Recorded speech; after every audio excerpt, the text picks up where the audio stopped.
CNE news में आप सभी का स्वागत है और अब लेते हैं खबर विशेष की ये खबर।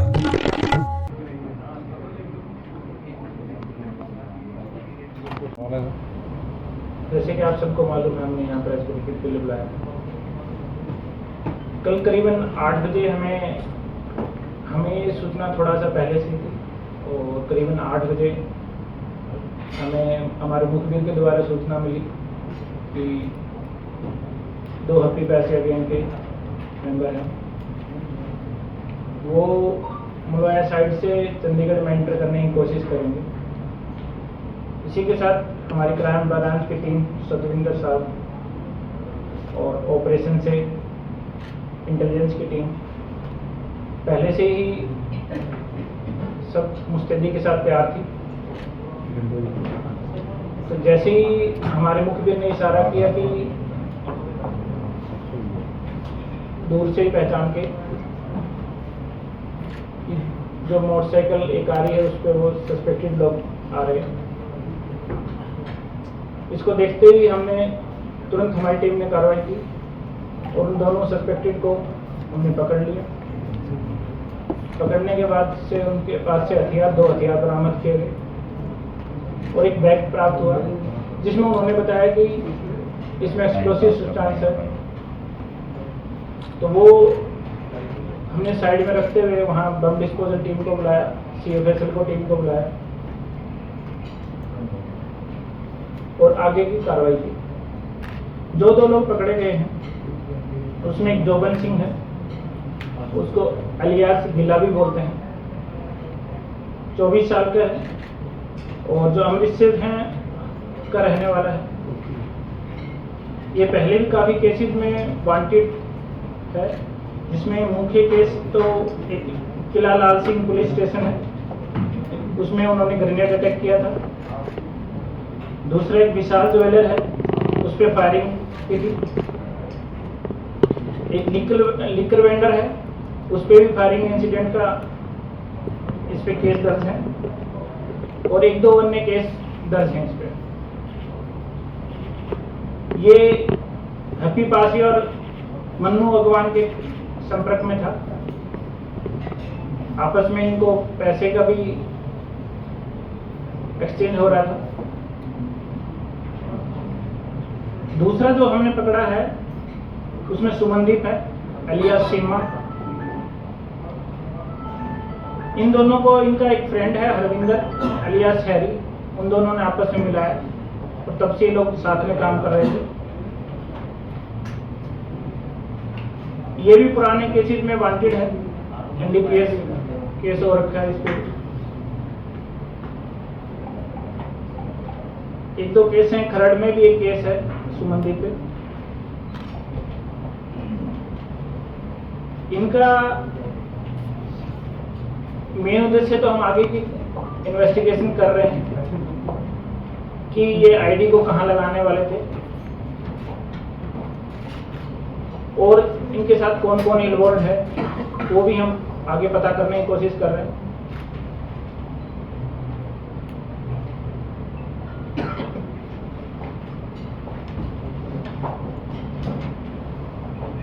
ये इतना जो अच्छा ऑपरेशन रहा है, इसमें मैं सबसे पहले हमारी जो क्राइम ब्रांच की टीम है, इंस्पेक्टर सतविंदर है, इनको मैं मुख्य बधाई देना चाह रहा हूँ, क्योंकि जैसे ही हमारे पास जो इंटेलिजेंस आई थी उसको आगे जो वर्कआउट किया, जो ओरिजिनल चीज़ों तक पहुँचे, उसमें सतविंदर का काफ़ी बड़ा रोल रहा है और उनकी टीम का। साथ में ही मैं बधाई अपने DSP धीरज साहब को देना चाहूँगा, जिन्होंने इनकी अगुवाई में दिन रात इस टीम ने मेहनत करके इस इंफॉर्मेशन के तह तक पहुँचे, जिसकी वजह से हम कल इन 2 क्रिमिनल्स को पकड़ने में कामयाब हुए। दूसरा जो SP क्राइम हमारे जसवीर साहब हैं, ये पूरा ऑपरेशन इन्हीं की देखरेख में हुआ और जो हमारे SP ऑपरेशन गीतांजलि खंडेलवाल हैं, इन्होंने भी अपनी टीम के साथ लगातार संपर्क में रहे, क्योंकि हमें बार बार इनपुट मिल रहे थे आज आ सकते हैं, कल आ सकते हैं। तो काफ़ी टाइम से हमारी टीम जा रही थी स्पॉट पे, मगर समाव हमें सफलता हासिल नहीं हो रही थी। कल जब मुखबिर में हमें और अच्छे से बताया इंफॉर्मेशन को, तब हम उस इंफॉर्मेशन को में कामयाब हुए, हमें एक्शन करने में कामयाब हुए।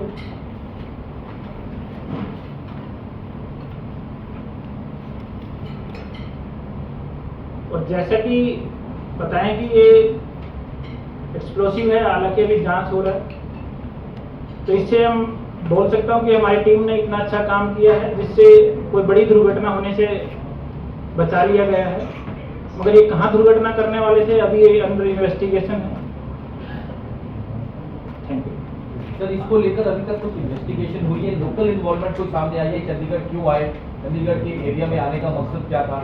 जो एक्सप्लोसिव है कहाँ इन्होंने करना था, वो आपने कहा यहाँ का विषय, लेकिन कोई लोकल इन्वॉल्वमेंट भी सामने आ रही है जिसमें चंडीगढ़ आए और उस एरिया में घूम रहे?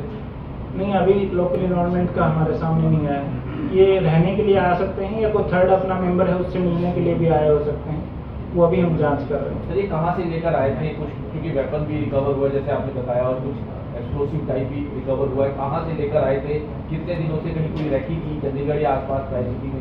ऐसा कुछ सामने आया है? नहीं, रैकी वाला हमारे सामने नहीं आया है अभी। और रही बात लेके आने का, वो भी हम इन्वेस्टिगेशन कर रहे हैं। जैसे हमारे पास क्लियर कट एविडेंस आ जाएंगे, हम आपके साथ जरूर साझा करेंगे। जिस एरिया से वो पकड़े गए हैं, वो हम कह सकते हैं हाई प्रोफाइल एरिया था, जो काफी मिनिस्टर्स के घर उनकी एरिया में है सर, तो कहीं वो टारगेट तो नहीं थे? क्योंकि वो भी एक सवाल कहीं ना कहीं कल रात को बनता हुआ नजर आया था।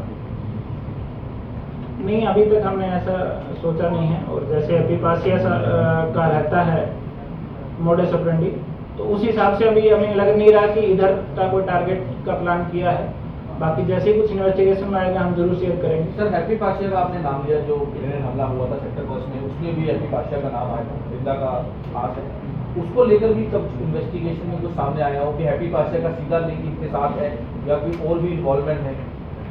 नहीं, वो हमारे पास एविडेंस आए हैं कि इनका सीधा लिंक है हैप्पी पाशिया से। वो हमारे पास एविडेंस है कि ये किसके थ्रू माध्यम से उनके साथ कनेक्टेड थे, स्नैपचैट व्हाट्सएप के माध्यम से कनेक्टेड थे उनके साथ, मनु अगवान के साथ और हैप्पी पाशिया के साथ। सर, कुछ अलर्ट भी पहले थे चंडीगढ़ पुलिस ने भी, क्योंकि जैसे कि पुलिस स्टेशन भी टारगेट पर थे, सीआईए खरड़ भी टारगेट पे था, कानून पुलिस स्टेशन बिल्कुल साथ में है, वो भी टारगेट पे था। तो कुछ इस तरह का कुछ इनपुट है कि कुछ टारगेट करना था इन्होंने चंडीगढ़ के पुलिस? नहीं, पहले जैसे आप सही बोल रहे हैं, इनपुट था हमारे पास कि हमारी चौकियों को भी या पुलिस पोस्ट को भी हमला करने की कोशिश प्लान की जा रही है।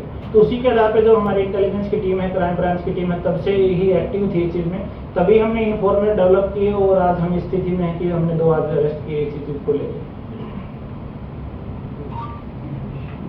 सर, और कुछ इन्वॉल्वमेंट सामने आ सकती है जैसे सब आप ही सर, हैप्पी पाशिया की 2 तारीख के बाद ये दोनों व्यक्तियों पे ये इंस्ट्रक्शन उन्हीं से लेते थे, ठीक है। ज्यादा हो गया तो उसमें मनु सिचुएशन चल रही, इस केस में क्राइम ब्रांच ने सफलता हासिल की, उसका कुछ नहीं, अभी तक तो नहीं निकला है, पर फ्यूचर में निकला हम जरूर बताएंगे कि कहाँ से एक्सप्लोजिव लेकर आए, इसकी कोई जानकारी अब तक इनसे पता लग पाई है? क्योंकि कल से लेकर अब तक आप ही की निगरानी में है, बाकायदा इन्वेस्टिगेशन भी चली होगी, इतनी सी जानकारी कि एक्सप्लोजिव कहाँ से लेकर आए और रास्ते में किसी तरीके की कोई इनसे पूछताछ वगैरह कहीं पे? CNE न्यूज के साथ बने रहने के लिए आप सभी का बहुत बहुत धन्यवाद।